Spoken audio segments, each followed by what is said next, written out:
Nyamiade hye mema obibia achi ene so ene yeda sonko nyame asan de ache yen. Ene eye bosumi a etoso emienu enda etoso enwotwe. Media ene osofo Amankwa. Na ene ewo hear the sound of my voice. Ade a ye hwa ye say everyone is important. Everyone is important. Hallelujah. Mpempi na yenya nkasampo ye bibrema mu ye kasafa ye racism eho. Ye kasafa discrimination. Enso so wohwemu pa yenya ye kasa ansem ni nyina no kra no. Kwa bi so ye di honfo. Na ene mpese uhu nipa nyina. Me kan book bi aye Animal Farm. Na Animal Farm book no ne akire kra se mmoa na ebi hu hia se ebi mo. Ebetimi dia toto eye wiase ye wo mu na ye wiase ye wo mu saa pepepe na no ma nyina akoye. Se wo kwa asori ma ebi mu hu omo so omo hu hia se ebi. Oba ye community ana ye society mu a saa na tie. Oba oman mu a saa na tie. Okọ wiase nyina mu pa saa na tie. Ene nyame se me ne wonche. Everyone is important. Na me shase afiri me ho. Ana se me de me ankasa me na me shase. I am important. Me ho hia. You are important. Me ho hia. We are important. Ye nyina ye ho hia. Se wo hwe a me kan enoma mienu miensa bi ne ye hu. Ye hwe Mose hu ma edikan ana Genesis chapter 1 verse 27. Ye hu se Nyankopon ebo nipa na sen no si boye oboye sen ni suban ne seso. So God created man in his own image. In his image he created them. Male and female he created them. Sa ena Nyankopon eye nipa. Nti ne kire se wo hu hia ye se Nyankopon abo sen ni suban ne seso ene ne ade edikan. Na saade wi American wa nkasa a wotemene wa nkasa wo hu saa eye mfonyini wi awasa ogitum na wodi tu anamo edu ba bi a se ye hu se ye hu hia no ehye ase efiri ya yeso na wa adwene da utrim anase no ma ba besunsua no na eya emotivate anase ehye saade wi mu kunan anase ehye mu kena se nkura no se Nyankopon abo se ni suban ne seso de a na ne wo so mu se Nyankopon de no ma bi adua mu a eno na wo so obomoden a se wo ye mu hwehwemu anase wo hwehwe na wodi atu anamon ama Nyankopon animu nyam so adadi mpempi ade a ema nkrofo edanso no aye akyede bi a Nyankopon de amom na omoagye akyede na stum na akyede no so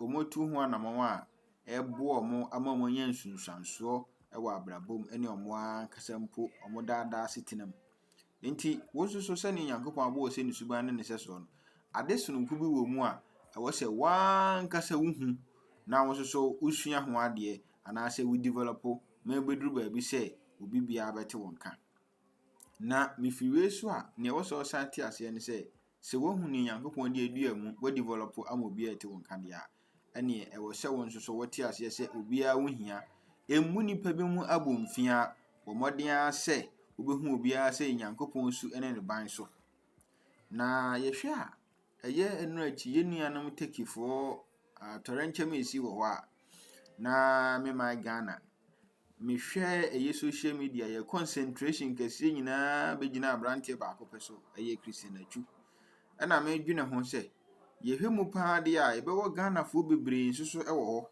na nsuso sankrofo we nyina kwa bi so kra no se ni yesi kansem se emo mpan ye hwe nipa baako no kra ne se ye di nipa baako gina ho ne ye di nipa mienu gina ho a ye hu se essence nyina ye Nyankopon suban ne seso no eye nipa mienu no hu hia se nipa baako no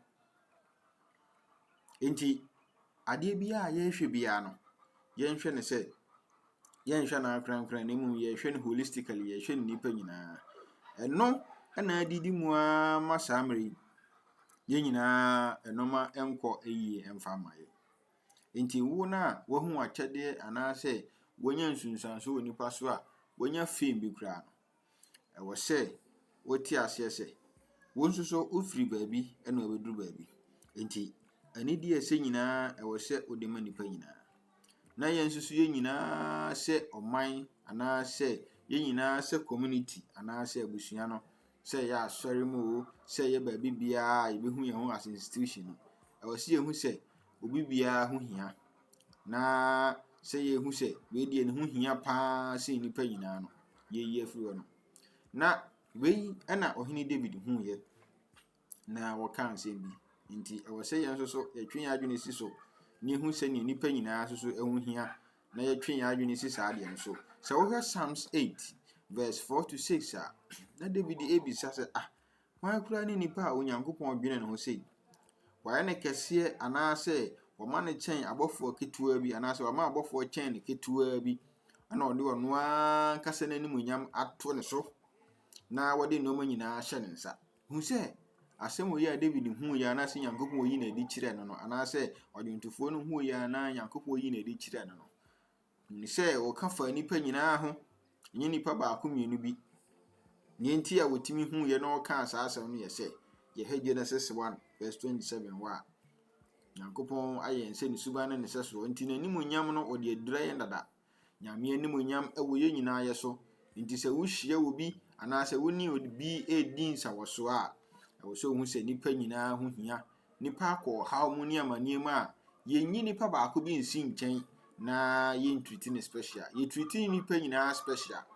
Ɛfiri sɛ yɛn nyinaa Nyankopɔn ɛde n'animonyam ato yɛn so. Saa deɛ wei ɛwɔ sɛ yɛn a yɛsɛ yɛyɛ Kristofoɔ anaasɛ yɛyɛ nyamedwuma ɛnkanka ɛwɔ asɔre dan mu no, ɛwɔ sɛ yɛhwɛ saa nnoma wei yie na yɛde etu anamɔn. Na nea ɛwɔ sɛ ɔte aseɛ ne sɛ wohwɛ 1 John 4 verse 19 a ɛwɔ sɛ ɔte aseɛ sɛ Nyankopɔn na edi kan adɔ wo, nti ɛwɔ sɛ wo so wodɔ. Nyankopɔn ɔdɔ wo kwan bɛn so wabɔ sɛ ne suban ne ne sɛsoɔ, ɔde n'animonyam nyinaa adura wo mu.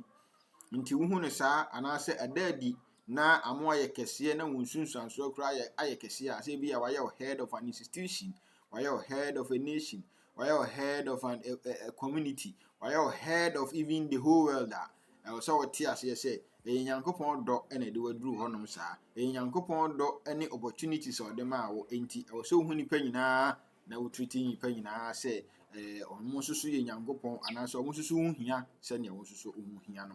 Megye di yɛ sɛ yɛyɛ ne saa ɛbɛboa yɛn nyinaa ama yɛadi nkonim ɛwɔ abrabɔ mu. Nyankopɔn ɛnhyira yɛn na yɛbɛsan nso so ahyia bio na yɛatoa so. Bye bye.